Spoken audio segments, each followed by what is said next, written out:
Detrás de todas esas complejas fórmulas matemáticas que ha diseñado el comité de expertos, es que prácticamente en 12-14 años, es decir, estamos hablando para el 2025-2027, la pensión inicial media de la inmensa mayoría de los trabajadores quedaría reducida a unos 500-600 euros como máximo.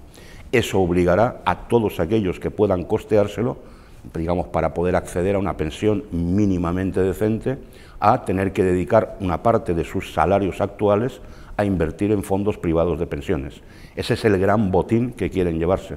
Y detrás de este botín, lógicamente, quienes están es, de una forma, yo diría que más secundaria, los grandes bancos nacionales y, sobre todo, los grandes centros financieros que mueven los fondos privados de pensiones a escala mundial, que son básicamente las grandes aseguradoras europeas, encabezadas por las aseguradoras alemanas y francesas, y los fondos de inversión anglosajones, dominados lógicamente por los fondos norteamericanos.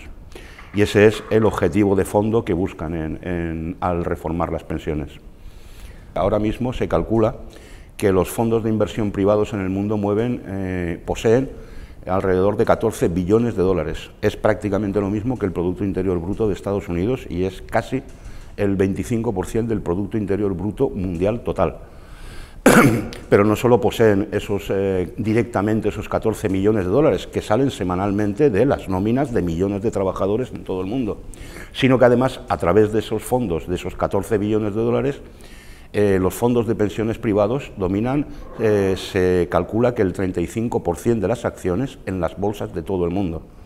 Y poseen, a través de esos fondos, a través de ese dinero, poseen activos por valor de 43 billones de dólares, que es un 72% del Producto Interior Bruto mundial. Entonces, estos son los que están presionando de forma exhaustiva al gobierno español para que acometa una reforma de las pensiones que permita abrir el mercado de las pensiones privadas en España a su negocio. Los expertos son expertos en hacer predicciones que la realidad se encarga de rebatir continuamente. Parte de estos expertos ya habían previsto en 1990 que alrededor de estas fechas, 20 años calculaban, el sistema de pensiones público español se habría hundido, y para eso manejaban datos demográficos, estadísticos, económicos, tal. Bueno, la realidad es que no solo no se ha hundido, sino que tenemos un sistema público de pensiones robusto, con una solidez notable, y que incluso después de 5 años de una crisis tan severa como la que estamos viviendo, tiene todavía acumulado un fondo de reserva por valor de 63.000 millones.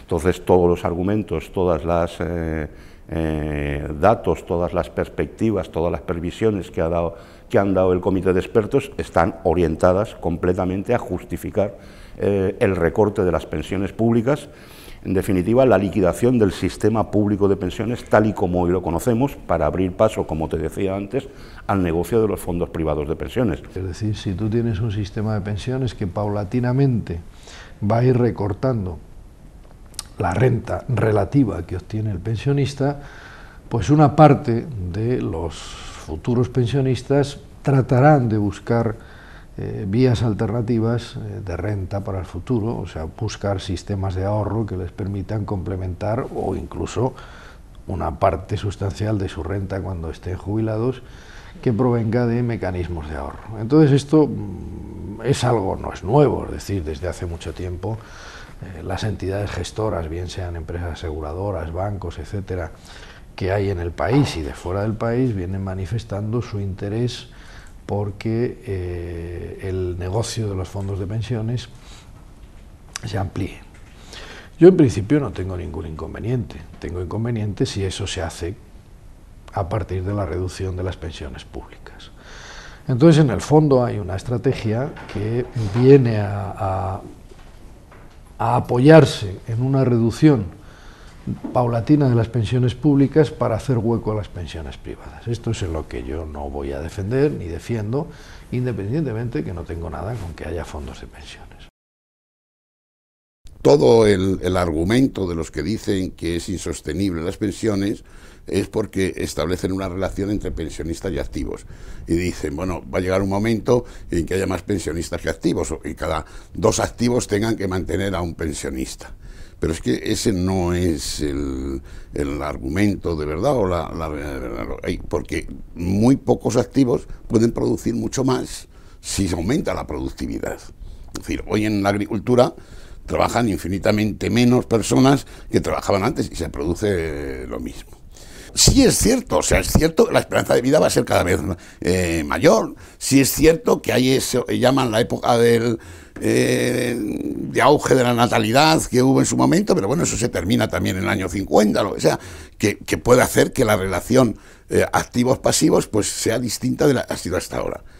Pero eso no dice absolutamente nada.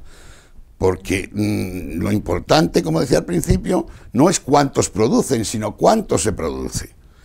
Si se sigue produciendo mucho, a dividir entre todos, pues bueno, los que producirán serán menos y los que no producirán serán más, pero los estarán manteniendo porque los que ahora no producen, en su momento produjeron, pagaron impuestos, se hicieron infraestructuras, se dio educación, se gastó en tecnología y ahora se produce tanto y hay tanta productividad, o la productividad ha crecido precisamente por las inversiones que realizaron los que ahora son jubilados. Es decir, que esa idea de que no hay una equidad intergeneracional no es verdad, al contrario. Es decir, en gran medida, los que hoy o mañana pueden estar produciendo, producen tanto y tienen esa productividad porque se empleó muchos recursos de los jubilados de después en la educación y en todos esos elementos. Es decir, hay una unión perfecta en un Estado en que se puede plantear perfectamente las pensiones de esta manera. Es totalmente impresentable decir que no podemos mantener el sistema de pensiones.